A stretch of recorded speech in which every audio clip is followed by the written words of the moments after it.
Hoje em dia, nós temos um desafio enorme para pregar o Evangelho. Um desafio enorme. Porque nós estamos vivendo numa sociedade que está querendo acabar com o conceito de pecado. E existem certas estruturas mentais, irmãos, que dão plausibilidade ao Evangelho, que favorece ao entendimento do Evangelho. Por exemplo, se alguém é um ateu, ou se diz ateu, ele tem que primeiro ser confrontado com a existência de Deus, para que as outras coisas que o Evangelho diz lhe façam sentido. Faz parte das estruturas de plausibilidade do Evangelho a aceitação de que existe Deus, a aceitação de que Deus é pessoal. Se ele tiver a ideia de que Deus é uma energia, uma força impessoal, ele não tem noção de juízo, de julgamento, quando eu for apresentar isso daí. Ele tem que ter a noção de que Deus intervém no mundo.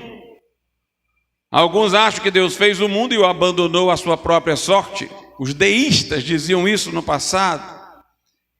É preciso acreditar num Deus que está interessado pela condição humana, que intervém, o Deus que abriu o mar vermelho, que fechou a boca do leão lá na cova de Daniel, o Deus que opera, que faz promessas, que levanta profetas e chegou ao ponto de em Cristo se encarnar para vir buscar e salvar o que se havia perdido. E faz parte das estruturas que dão plausibilidade ao Evangelho a noção de pecado, a noção de que existe uma lei moral, a noção de que a transgressão é grave, porque é como se a criatura estivesse desafiando o Criador, transgredindo suas leis. E nós vivemos numa sociedade que diz que a moralidade é relativa, é condicionada pela cultura. A culpa é explicada como uma frustração para o psicólogo banir do coração humano e não para levar ao arrependimento. A psicologia enfatiza a autoestima e abomina a ideia de alguém se reconhecer um pecador.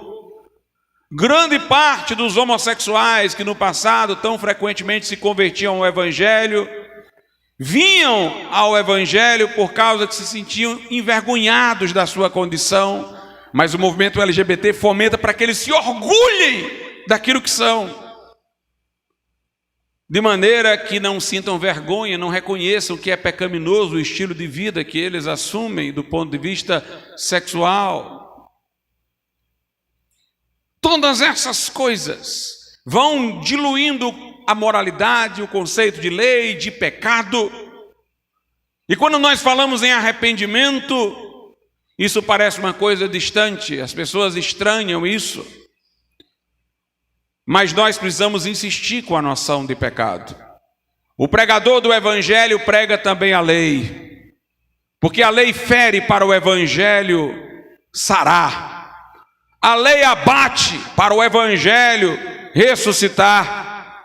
A lei condena para o Evangelho redimir. E nós temos que sustentar a lei moral de Deus e pregar o pecado como o pecado.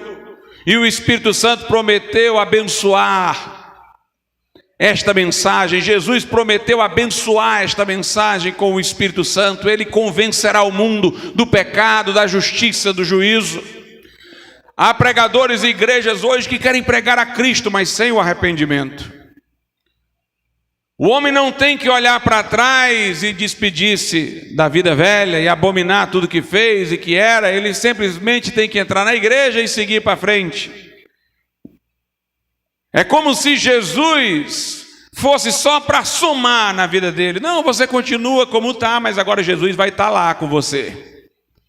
Mas não tem que deixar, não tem que abandonar o pecado. Mas a Bíblia diz: arrependei-vos.